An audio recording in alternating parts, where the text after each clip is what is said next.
Hey there, just a quick note before we get into today's episode. Are you tired of staring at a blank screen, wondering what the heck you're going to talk about this week on your podcast? Or even worse, wondering if your episodes are even helping you get clients? What if I could take that planning off of your plate for the next 3 months?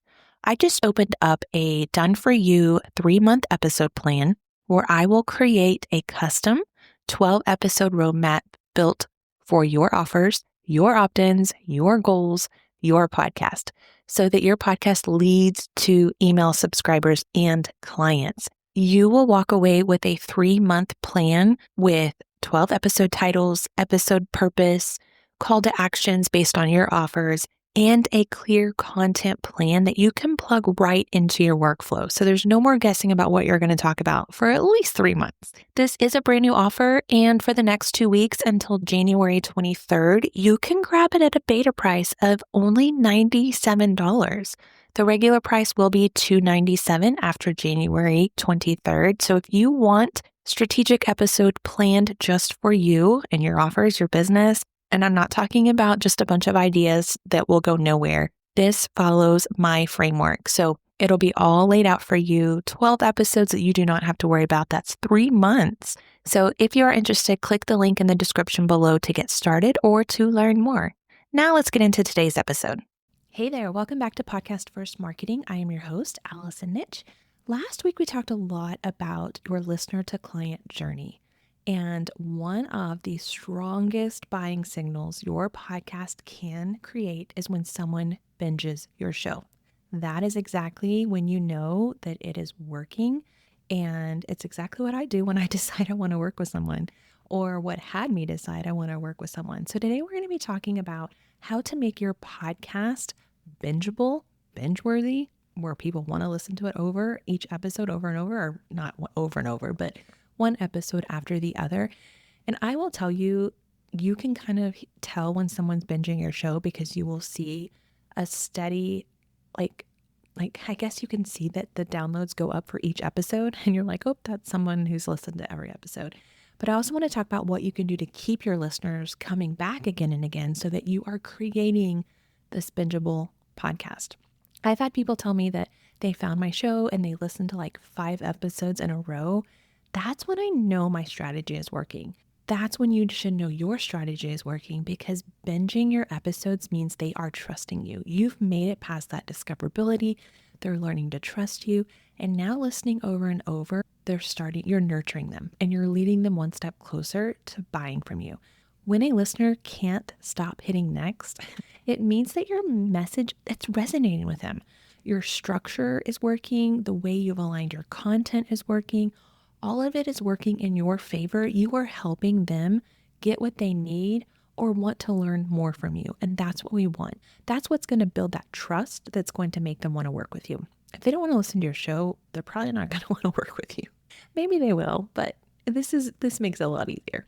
So let's talk about some signs your show is bingeable, and then also what are some signs that mean it isn't bingeable.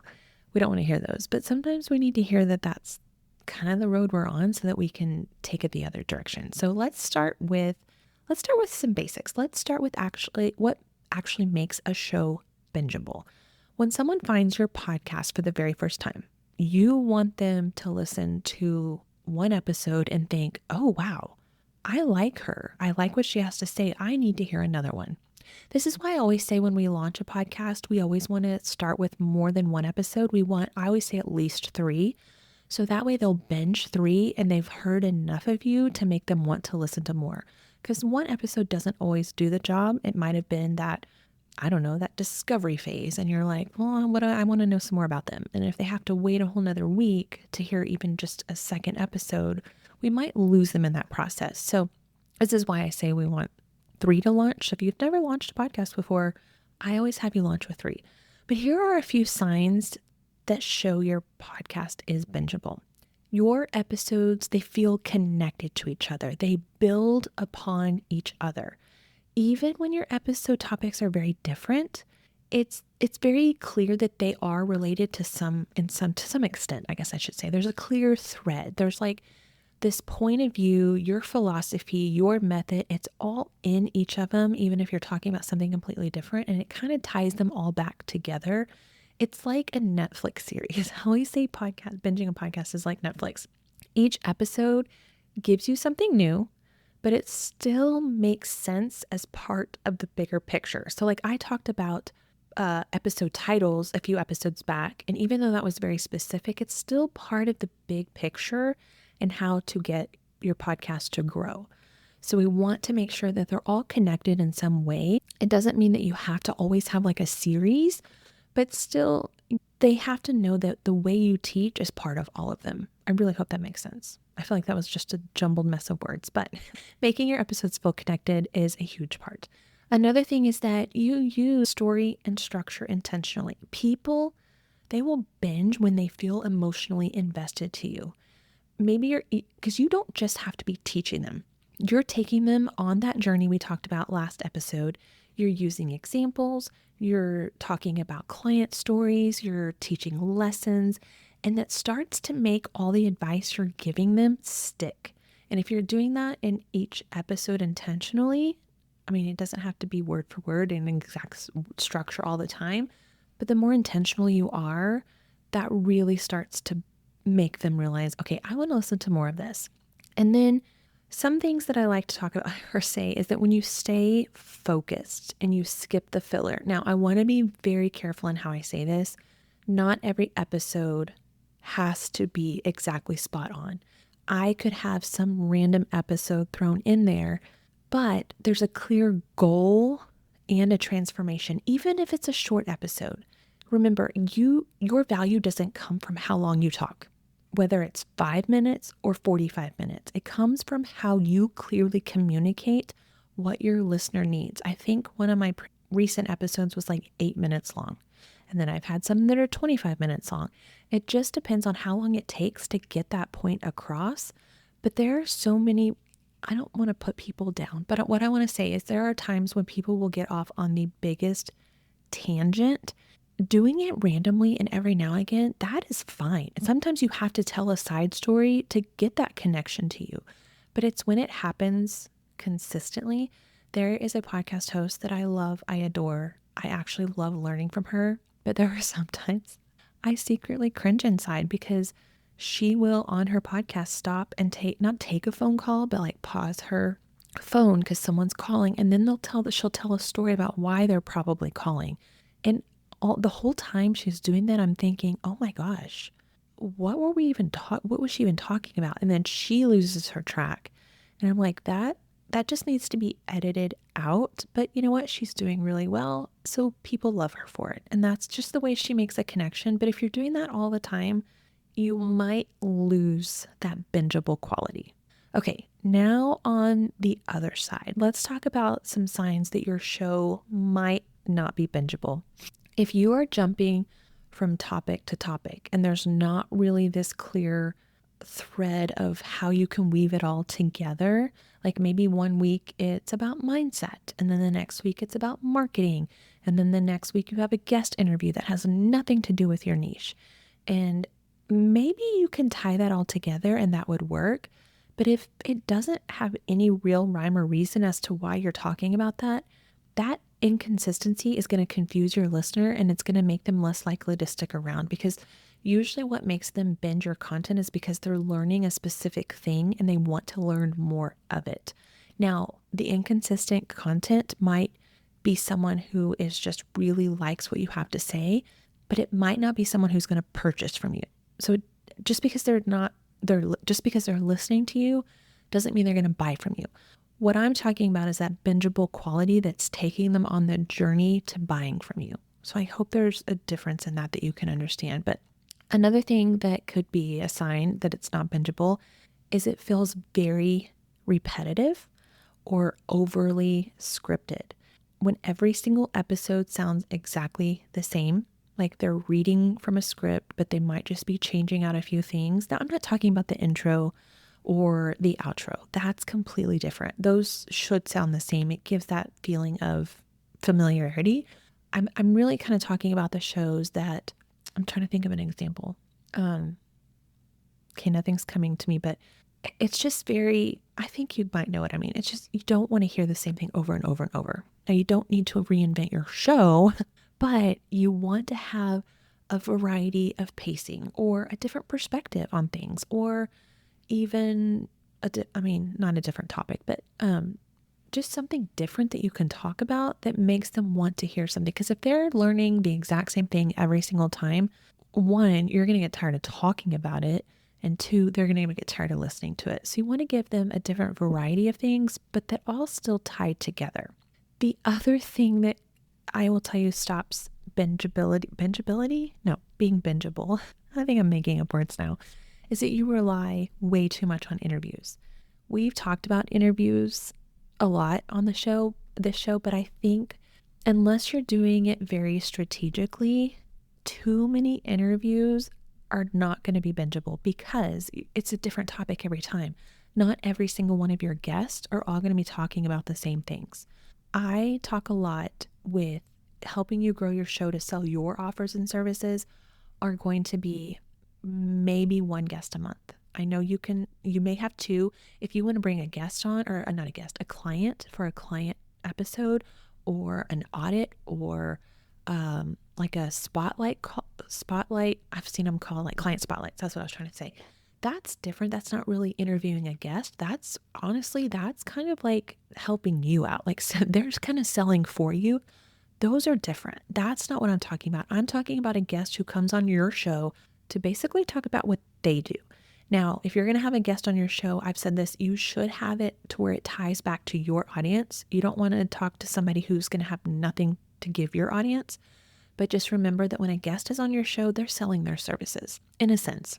And you're helping them do that by allowing them to borrow your audience. So if you have very heavy interviews and not so many of your solos, that's not going to be very bingeable. Interviews can be very powerful. They really can.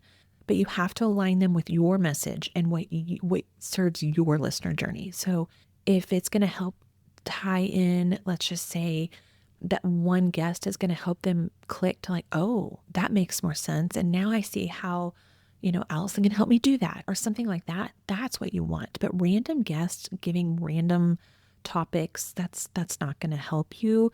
I mean, having one every now and then, absolutely. It's your show. Do what you want. But if we're talking about you want someone to listen over and over and over, if you have 12 guest interviews in a row, they're going to pick and choose what they want. And they're not hearing enough of you to want to work with you. I actually found a coach I work with from being a guest on the podcast, and then I went over to her podcast. So if anything, it's going to cause them to leave your show to go to their show. And we don't want that. But strategic guests are going to help you grow and make connections. So be very strategic with that. So how can we keep people listening to our show? Once someone presses play, the goal is to keep them listening, not just to that episode, but to all of them. Now, maybe they're not going to want to listen to every single episode, but let's just say the majority of them. We would love every episode. But here's how we can make that happen. So you can do it a couple different ways. You can create mini playlists or series. I've talked about this several times, where maybe you take a month at a time and each episode is revolving around a certain topic. So most of my November episodes were all about the client journey, taking them from clicking the title to reading the episode description. And then I explained what the client journey was. And now I'm kind of tying it all together with how to make that bingeable.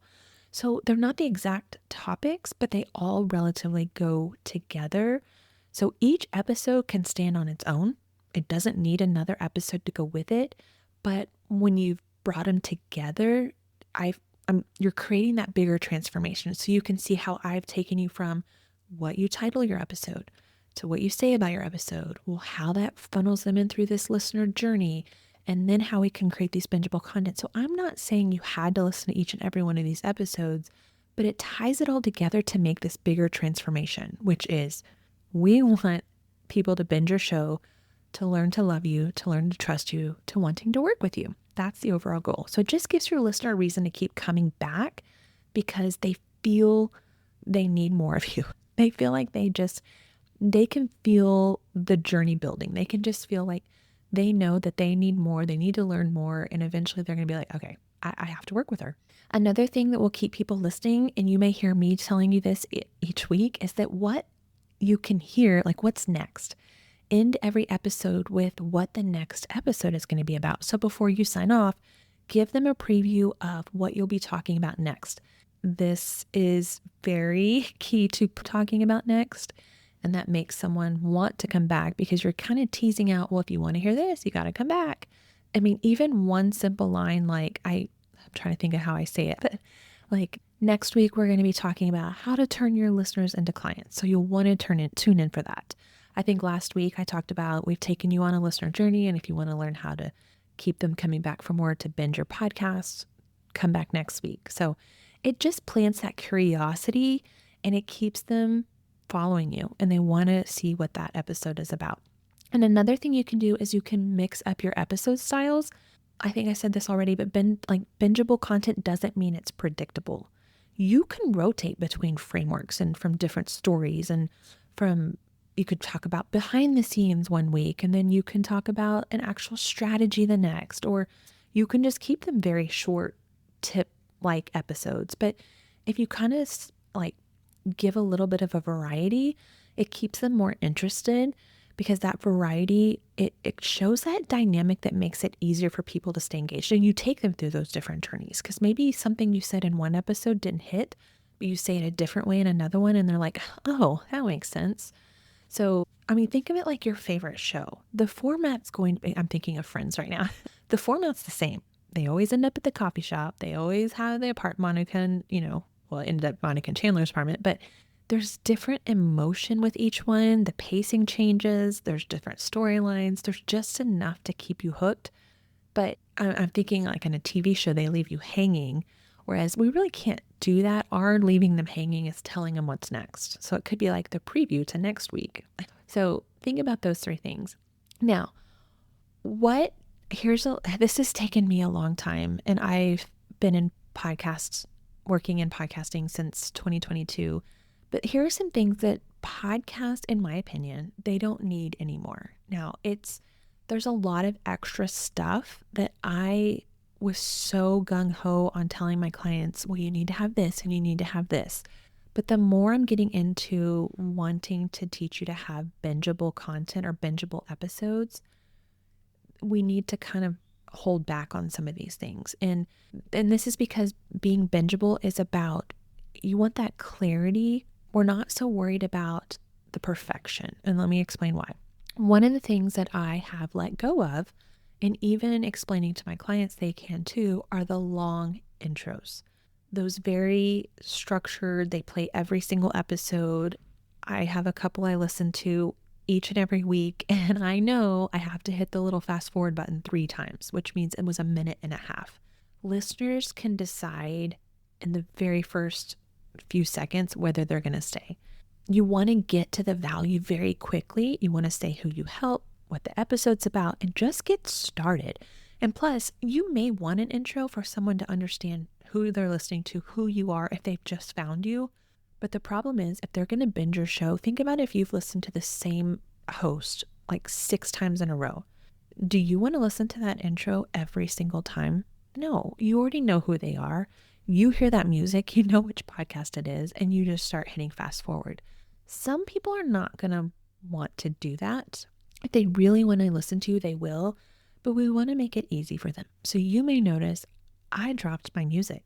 I don't even add my music. Sometimes I will say I had the music at the very beginning, but I had a very short intro, and then I had music at the end just to let you know the show was over.